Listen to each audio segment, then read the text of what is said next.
I'm interested in the relationship between Seraphim Rose and his Archbishop Anthony Medvedev, and I'm going to make commentary on selected letters that I've chosen of Father Seraphim Rose, talking pretty much in relation to Archbishop Anthony. And if you want to access those letters, I think you can buy them from Amazon, or you can view them in HTML free on the link I'll put in the video, or you can watch the video that I've put on my channel of letting a machine read the excerpts of those letters that I've put there. And I've got the later edition of the biography by Hiram Damascene that, of course, is heavily Bowdlerized from the first edition. And anyway, I'm going to, in this video, tell you the letter number, and I'll read off a brief note or two and make a brief comment, and that's how we'll proceed. So this video is a companion to, I suppose, the other video on my channel where I've got the machine reading out those excerpts that I've selected. Right, and I don't want any flame wars. Father Seraphim Rose might evoke strong feelings, either pro or against, and I won't have any comments on this video. And I'm not meaning to offend anybody or provoke anybody. Anyway, here we go. So letter 65, October 1970, to Daniel. Notes, it's 4 days after Father Seraphim and Father Herman's tonsure as monks. And for 6 years, they've already been living together as laymen in the St. Herman of Alaska Brotherhood. And they've been working on their journal publication.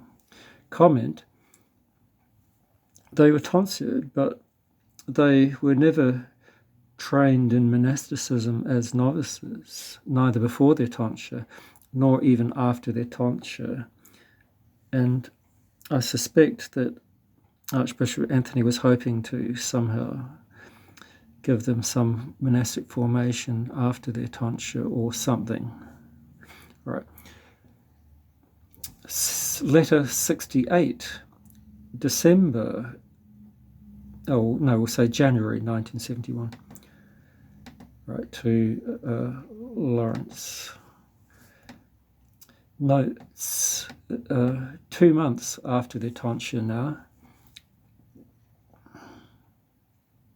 So Father Seraphim is denigrating Vladika Anthony behind His Eminence's back in this letter. And Father Seraphim describes the Christmas visit that he and Father Herman made to Christmas, the Nativity of the Lord, to Bishop Anthony as a lifelong wound and the greatest disillusionment, well, in his life, obviously.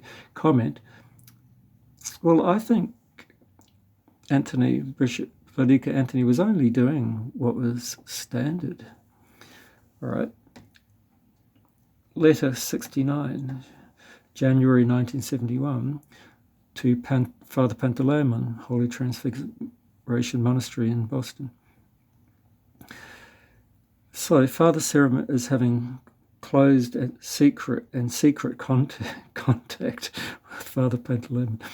And this stares for Platina, Father Spiridon, not living there. He's very distant and not very available.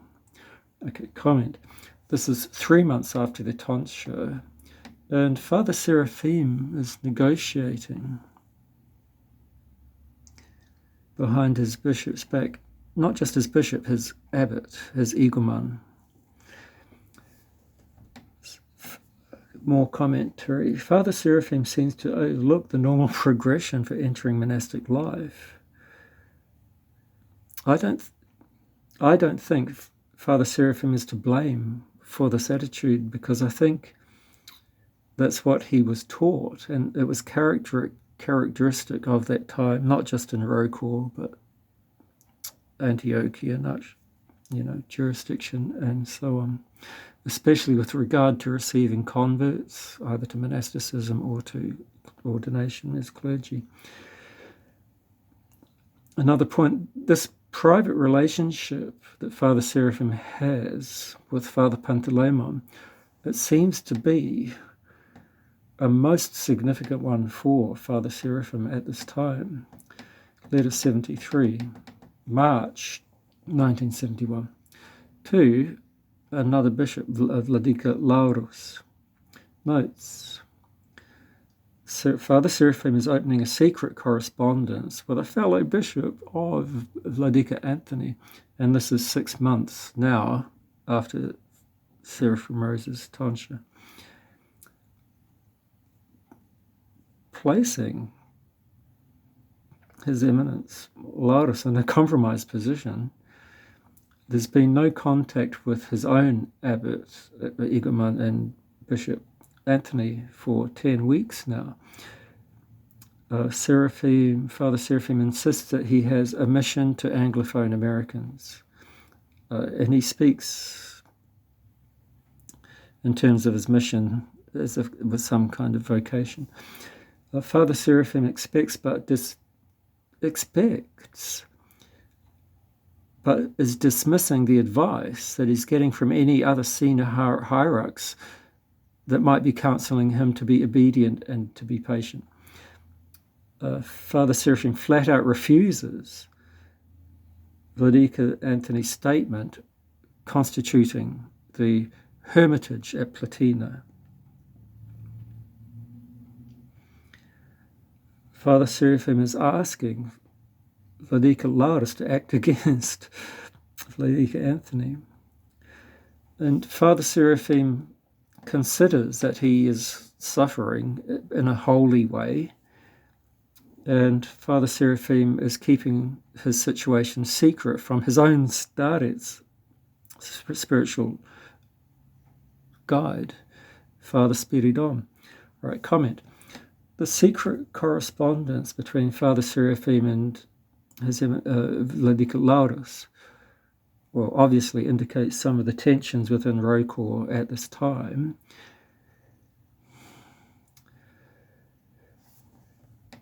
Father Seraphim confesses to Vladika Laurus that he absolutely refuses to accept Vladika Anthony's statement about the hermitage and declares that he has no ties with Bishop Anthony, and that Bishop Anthony cannot decide who will or won't visit, stay at, or join the hermitage as visitors, guests, or aspirants. I expect that Father Herman and Seraphim were not so forthright to Vladika Anthony himself directly, because if they were, it would force them to be either suspended or canonically released from Vladika Anthony's jurisdiction, or even laicized from their monastic condition, assuming if they had only been tonsured as Rasifor monks. Right, letter 74, March 1971, to Father Panteleimon. So Vladika Anthony letter has arrived, and the announcement about the constitution of the hermitage is circulated everywhere. Comment. Archbishop Anthony has made the establishment of this hermitage at Platina public knowledge, with himself as Egoman and Father Herman as the senior monk. And this is entirely standard, but totally unacceptable to Father Seraphim. And Father Seraphim describes this as a coup, and that it interferes with daily life at the hermitage. Right, letter 75, March 1971, to Father Panteleimon. Notes: Father Seraphim in this letter interprets the advice that he gets from Fathers Cyprian and Vladimir, the advice to go to Jordanville Monastery. interprets that as a demonic temptation. Comment. Father Seraphim discounts friendly advice from supportive voices as being satanic. He defaults back to his attachment to his ambitions, which is to be in control, live independently, monastically, according to how he thinks that would work, and to publish his journal. And Father Seraphim invokes the memory of the not yet canonized St. John Maximovich. Fathers Cyprian and Vladimir seem to be very gentle in the expression of their views, but I think we have to take their views very seriously and not to dismiss them as being naive and not understanding the real picture. Their suggestion to go to Jordanville is entirely normal and standard, but it would mean Fathers Herman and Seraphim relinquishing their ambitions, be in control, live alone of their own property and lifestyle, and publish their journal. And to have a feasible opportunity to go to an actual monastery is something that few people receive. And I think this was a lost opportunity for Father Seraphim and Father Herman to have a normal monastic life. Okay, letter 76 to Vladika Averki. Spring 1971. This is just an outline draft for a letter. So notes, was this letter sent? I don't know. If so, it would have dragged Bishop Averki into this mess.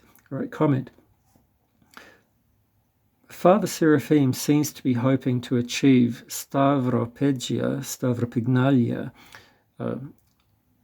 Somehow, this is cropping up in all throughout these letters, and perhaps with support from Archbishop Averki this time.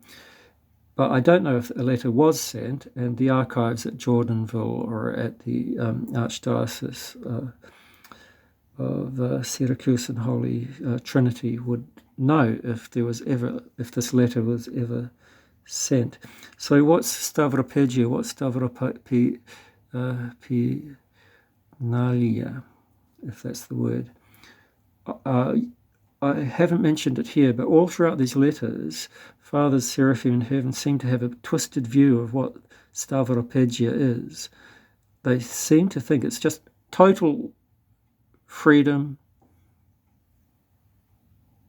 of a monastery to manage itself completely and utterly, and that status is just granted by an external authority. Father Seraphim hopes it will be the Synod of Rokor that will do that. So that's not utter freedom. That's Stavropegia. I'll use the Greek. Is you're still under obedience. Your monastery is still under the authority either of a senior archhierarch, patriarch, or, the Synod of Rokor as a whole. Perhaps they misunderstand Stavropegia because of the times. The 1970s was a pretty strange time. Right, letter 77. Just cue it up. So again, March 1971 to Elena Yurevna. Notes. Elena also seems to think that Father Seraphim's present path is not viable.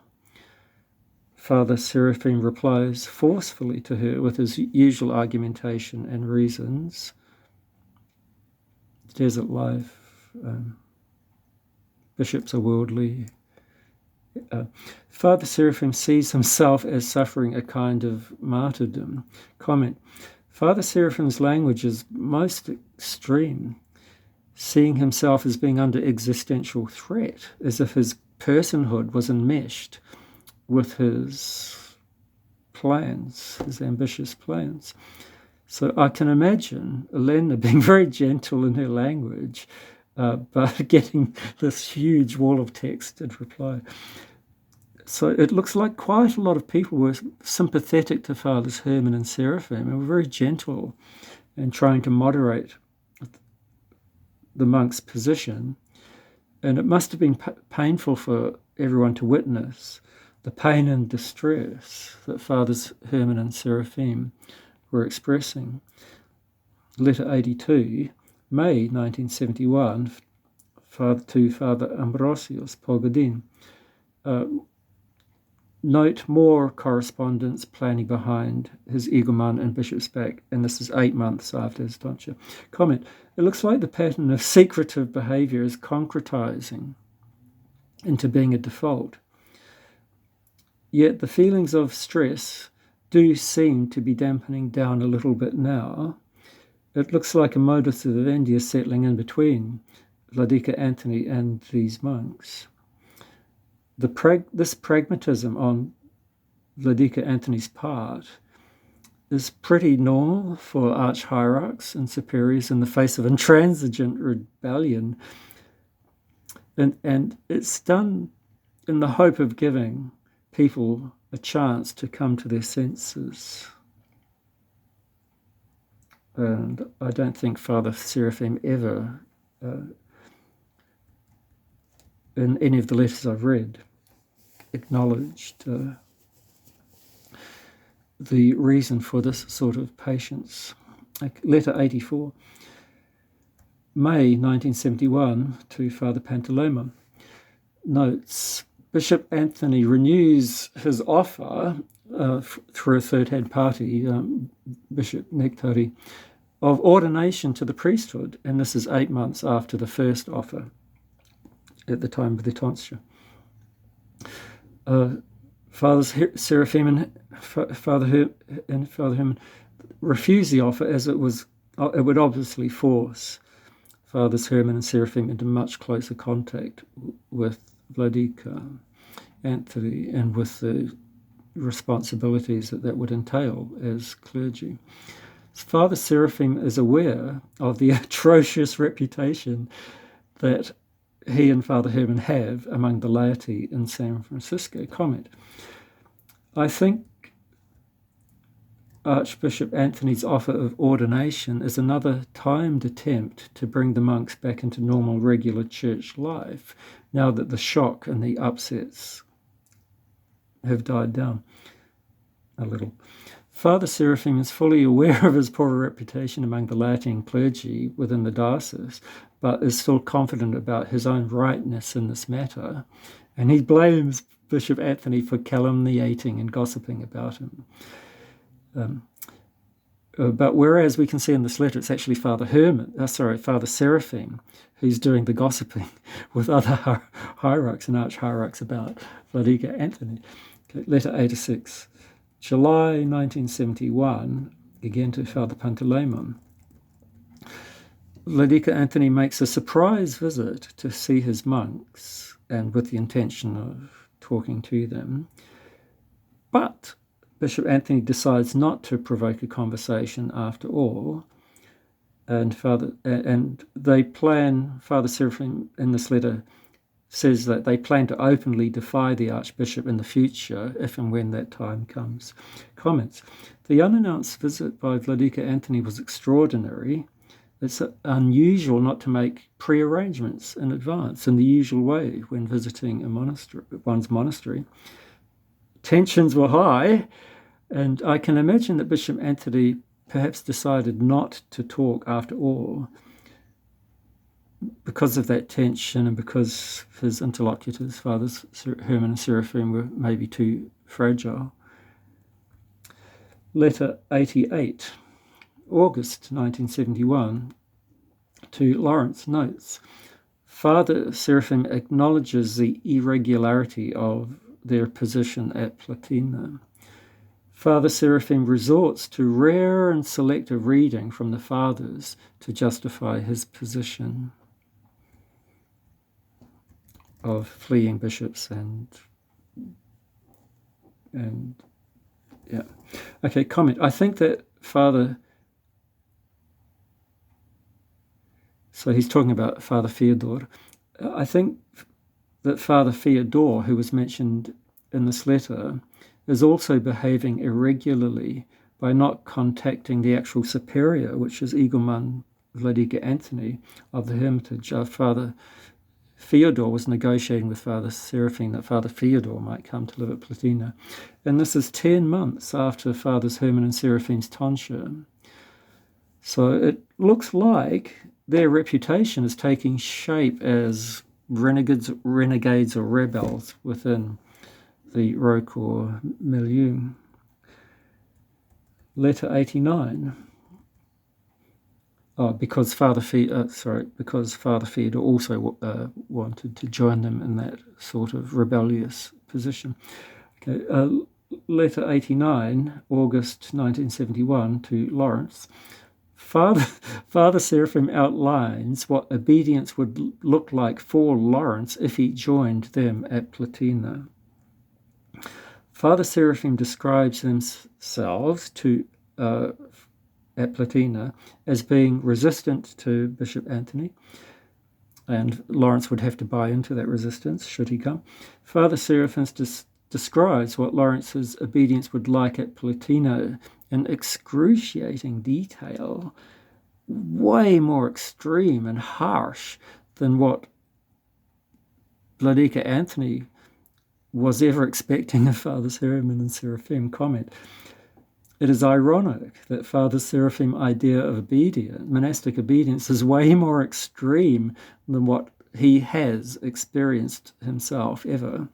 Father Seraphim is describing nothing that I, Father Michael, have ever personally seen in actual monasteries around the world, including on Mount Athos. Letter 90, August 1971, to Dmitri. Fathers Herman and Seraphim have received but rejected it looks like the offer for them to go to Jordan from Father Cyprian. Fathers Herman and Seraphim have received and rejected advice from Father C, which I think might be Father Konstantin Fedorov, I don't know, about regularizing their situation. They rejected the offer from Bishop Nektari for them to go to join his metochion, daughter house.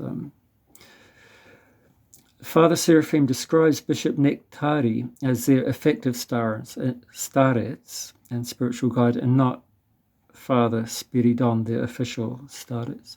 Father Seraphim instances many times that Father Herman declined the advice of Father Herman's own spiritual father, Vladika Andrei, as justification for rejecting spiritual advice from one's own spiritual father. Comment. Numerous advice and offers are being made by many people to help Fathers Herman and Seraphim regularize their situation. On the other hand, they are also in contact with many others of a similarly rebellious disposition.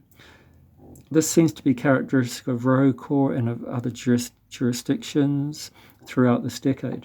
Now, I think that Father Seraphim and Herman were conditioned to think that their situation and attitude, which I'm calling as renegades and rebels, is quite normal.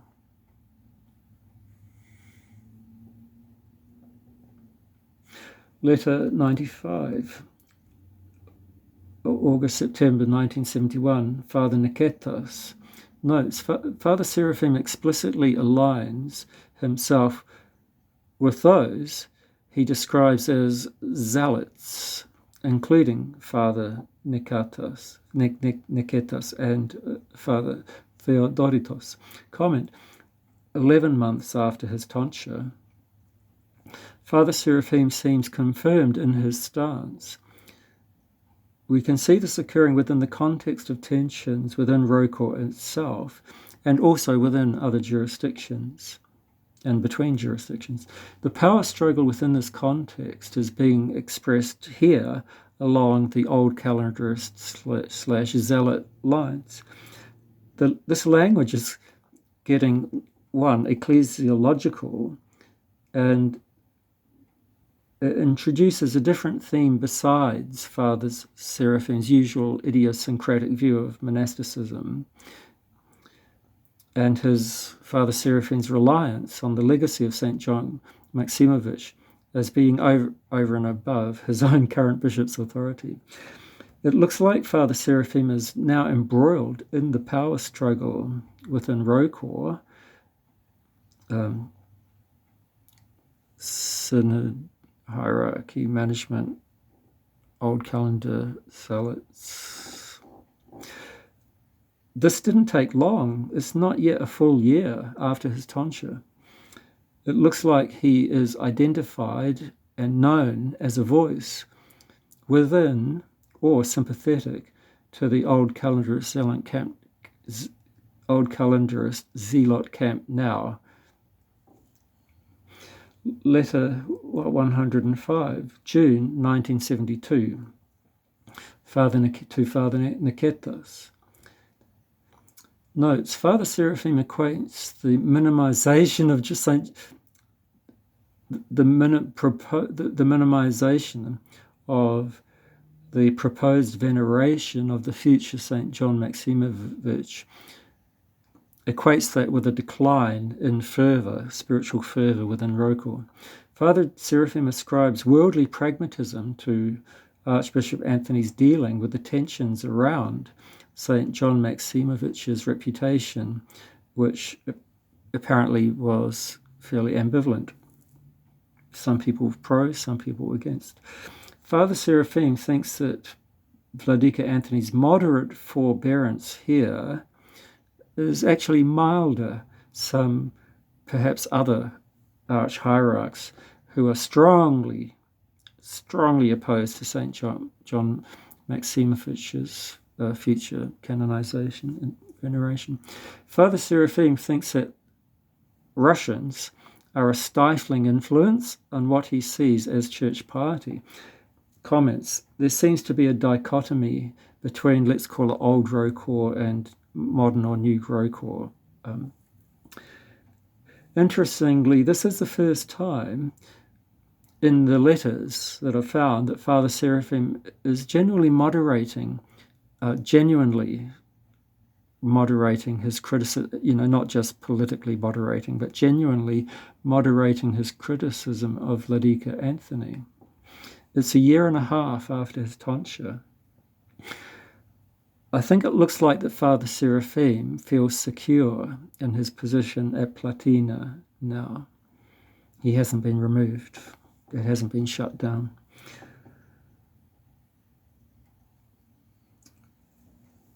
We might come back to Father Seraphim's view of Russians. Anyway, letter 106, June 1972, to Daniel. Note, Father Seraphim reiterates that St. John Maximovich, or the future saint, is more popular among converts than among Russians. Comment, the Russians in question would be aware, so the Russians in the Archdiocese, would be aware who the writers and editors of the publication, the Orthodox Word, are, and would be aware of their reputation for prelester delusion and disobedience. Father Seraphim seems oblivious to this factor. He seems to be assuming some kind of Russian chauvinism, ethno-chauvinism at work, and is blaming the Russians for having a poor spiritual level in comparison with the enthusiasm of converts. But I think that the Russians are only expecting the normal standards to be applied. Letter 107, July 1972, to Father Panteleimon. Father Seraphim affirms the lessening of tension between Platina and Vladika Anthony. Father Seraphim ascribes the lessening of this tension, to his and Father Herman's staunch resistance and disregard of Vladika Anthony's wishes. Vladika Anthony seems to have given in and accepted the willful self-autonomy of Fathers Herman and Seraphim.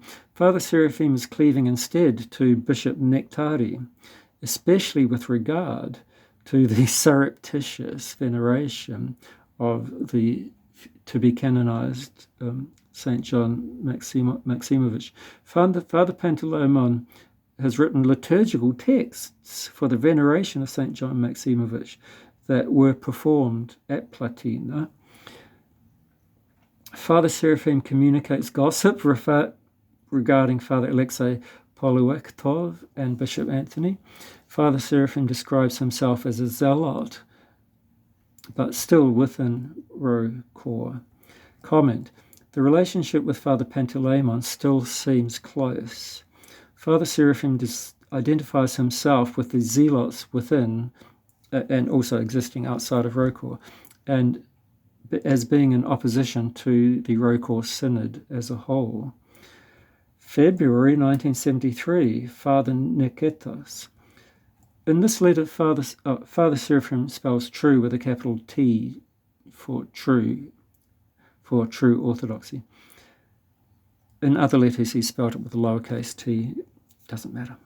Father Seraphim explicitly allies himself with a camp or faction under the name of True Orthodoxy, Zealots, Old Calendarists, etc., whatever words you want for that. Father Seraphim concurs with Bishop Nectari against the explicit wishes of his own Bishop Anthony to publish a new magazine. Father Seraphim will repurpose this magazine to engage in contemporary polemics and church politics. Comment: whether true is capitalized or not is beside the point, but Father Seraphim is now fully and effectively seeing himself as being in opposition to his church's leadership and as a member of what he thinks is the real church. If he were to categorically and openly declare his position in this way to everyone, including his own bishop, then he would either be forced into suspension or leaving his present jurisdiction. We can say that neither Platina nor the bishop forced the other's hand, nor brought the situation to an irrevocable head. As a peacemaker, Vladika Anthony was giving time for Fathers Herman and Seraphim to come to their senses, all the while avoiding a scandal that would disturb the peace and confuse the general laity. Father Seraphim blames Bishop Anthony for just trying not to let a scandal erupt. For their part, Fathers Herman and Seraphim were exploiting the situation, this standoff, to remain in possession of their property and keep their free license to do exactly as they pleased, plus while carving out a reputation for themselves as being a more observant example of the life of the Desert Fathers over and above the administration of the church. Right. Letter 115 to Igor Capral, the future head of Roe Corps Metropolitan Ilarion. Notes: Father Seraphim reinforces his position as being at odds with Roe Corps church administration to the future Metropolitan Ilarion. Father Seraphim describes himself as being an orphan of St. John Maximovich. Comment: Father Seraphim's view of the split within Roe Corps and his alliance with one particular side seems to inveigle the future archhierarch of Roe Corps, Vladika Ilarion, into the same camp as his own, or at least attempt to. If St. John Maximovich was still available to guide, train, and contain his spiritual son, then it might have worked out in a good and correct way ultimately for Father Seraphim. Okay, just a little side note. Metropolitan Ilarion brought me into the Orthodox Church, so memory eternal to him. Letter 146, February 1974, to Nina, notes, Father Seraphim counsels Nina to covertly cut herself off from the church's parochial life in the diocese. Another surprise visit by Bishop Anthony, now 40 months after their tonsure. Bishop Anthony brings Plotina Starets, Father Spiridon, and Deacon Nicholas Porshnikov. Father Seraphim still sees himself in opposition to Vladika Anthony's decisions and wishes. Father Seraphim wishes Vladika Anthony would just leave him alone. Comment. Bishop Anthony seems to have made an extraordinary conciliatory gesture by bringing with him two friendly voices to Plotina, friends of Fathers Herman and Seraphim. It seems the conversation was less fraught this time. It's been well over 3 years now since Fathers Herman and Seraphim's tonsure. However, the conversation did not change anything in Father Seraphim's oppositional disposition to his bishop. Father Seraphim seems to adhere to his self-identification with the Desert Fathers and his condemnation of the synod and his bishop's authority.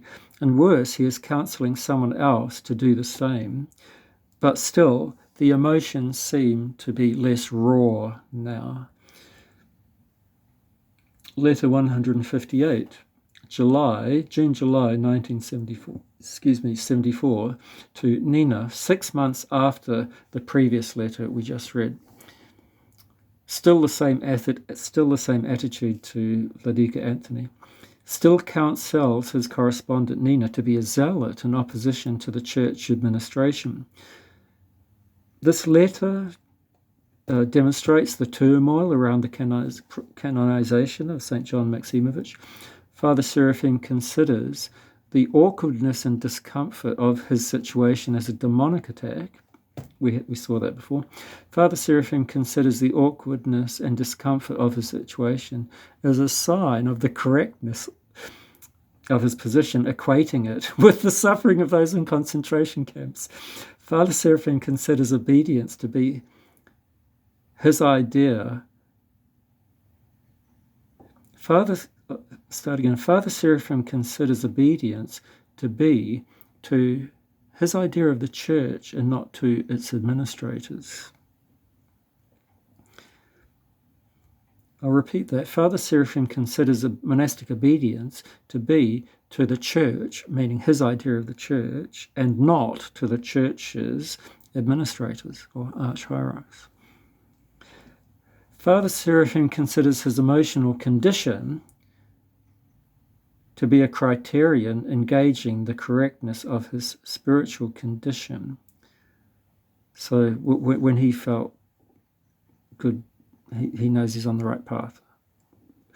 Father Seraphim explicitly considers a genuine from a false orthodoxy in the church. So he's conceptualizing a false, a split. Comments. Father Seraphim's bitterness towards Vladika Anthony and Rokor's administration is still extant even after nearly 4 years since his tonsure. He seems to have crystallized his position as a zealot in opposition to what he thinks is false orthodoxy. Letter 208, January-February 1976, to Alexei. Now, this is a year and a half since the letter we just read. It's a big jump. Father Seraphim discusses the means of reception into the church, whether by baptism or chrismation or what have you. Father Seraphim favours the archhierarch's decision generally and right to determine the matter of reception in each case.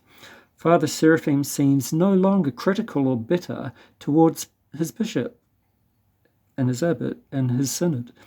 Father Seraphim considers those who take a zealot position, baptize everybody no matter what, on this matter, to be immature.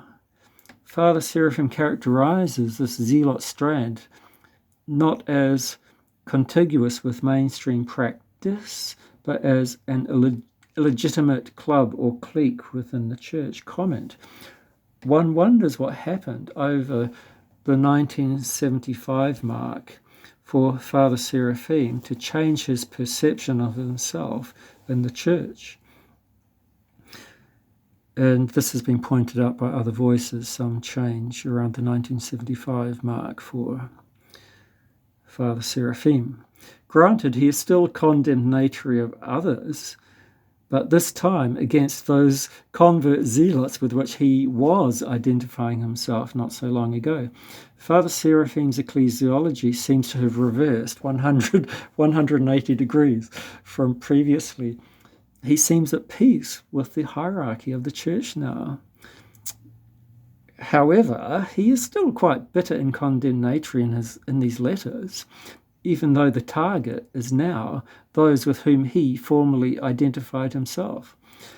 Still, his emotional distress seems not to be on that scale that it was formerly.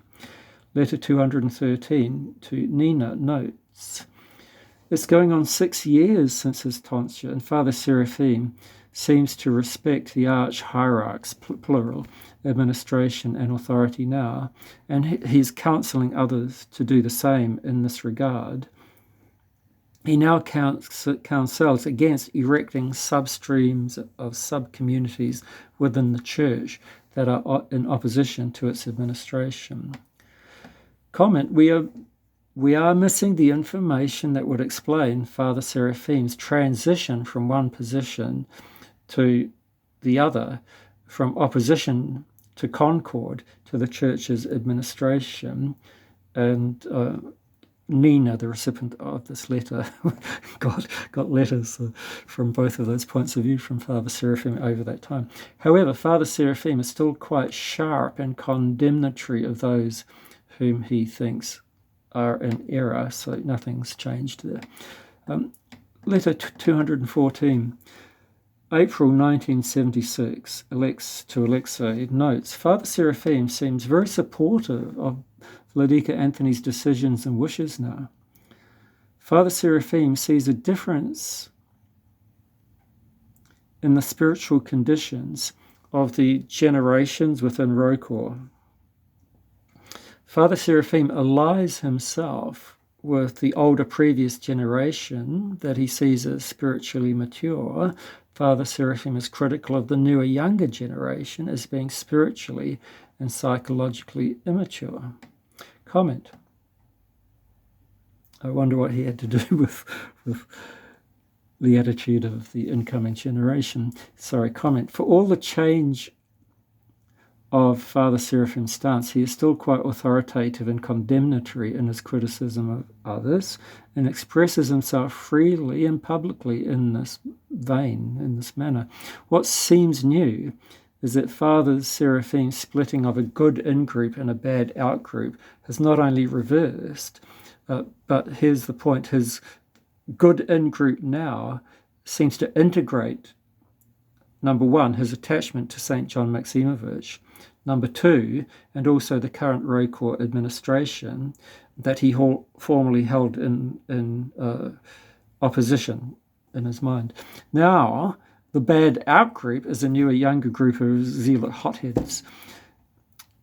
While Father Seraphim's ecclesiology his understanding of the church has shifted, I don't really see a difference in his behaviour or his conduct towards others, beyond just a general lessening of the sense of distress and outrage that he used to display. So he does seem a bit calmer. Letter 216, April-May 1976, to Andrew, notes, Father Seraphim talks about the issues around reception into the church with regard to baptism. Father Seraphim attributes hyper-zealotry to the influence and legacy of Father Panteleimon. Father Seraphim sees most of his bishops now as moderate and worthy of respect and obedience. Father Seraphim sees the influence of Father Panteleimon on Rokor to have diminished over the last 5 years. Father Seraphim sees hyperzealotry as a psychological problem of the young converts or even cradle, not converts, just born into the faith, in his location, the west of America. Comment: the issue of reception of baptism, charismation, corrective baptism, and so on is controversial. And at the time of writing, this is just 1 year before that event in 1977 of Father Placide de Sales. Was he a Belgian, getting a Cistercian abbot getting chosen to be baptized on Mount Athos with his brotherhood, his own Cistercian brotherhood. Father Seraphim seems in complete accord with his bishop and Abbot Anthony and the Synod of Rocourt. And again, Father's position might seem more moderate. It is more moderate, but his rhetoric is still extremely sharp, his polemical language. In Communications, letter 236, August 1976, to Alexei, notes, Vladika Anthony stayed on site overnight at Platina for the first time, and this is 6 years after the monk's tonsure there. Relations were cordial and harmonious. Platina and Vladika Anthony are in concord with regard to the means of reception into the church. Father Seraphim sees the hyperzealous as a faction within the church's milieu. Comments: it looks like Bishop Anthony's patient, peacemaking style has worked, but that it took quite a few years. On this issue, I note that Father Seraphim himself was received into the Orthodox Church by chrismation only. Okay, make of that what you will. Father Seraphim would likely ascribe, I think, neurotic, well, he does, he does do this. He ascribes neurotic anxiety to those converts who insist on being received by baptism.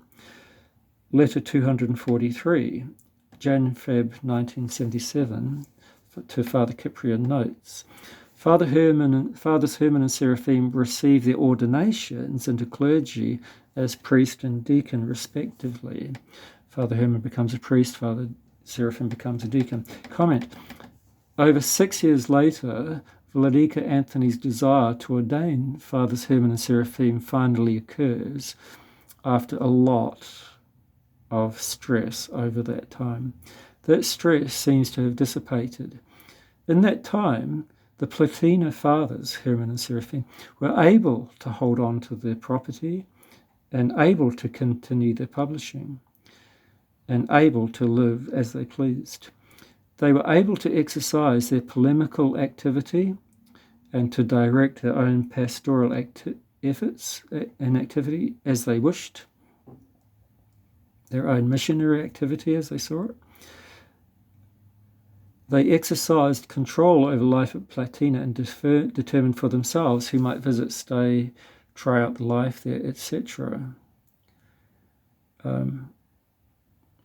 So this is not regular.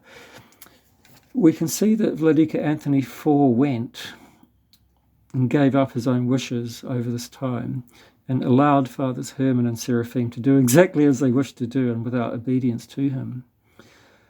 While Father Seraphim doesn't seem to acknowledge this gentle pastoral approach that he received, at least Father Seraphim's emotional state seems to be quieter and steadier now. He still seems extremely confident in his discernment and self-assurance of his understanding of events within the church and the lives of those in contact with him. Letter 245, April 1977, to Christopher. Father Seraphim is ordained 4 months after being a deacon. Comment: Father Seraphim's resistance to ordination, we remember, was in terms of avoiding closer attachment and responsibility to his bishop. I think that Father Seraphim correctly understands now that Bishop Anthony will not disrupt Father Seraphim and Father Herman's lifestyle. So therefore, that's why I think Father Seraphim is comfortable with his ordination now.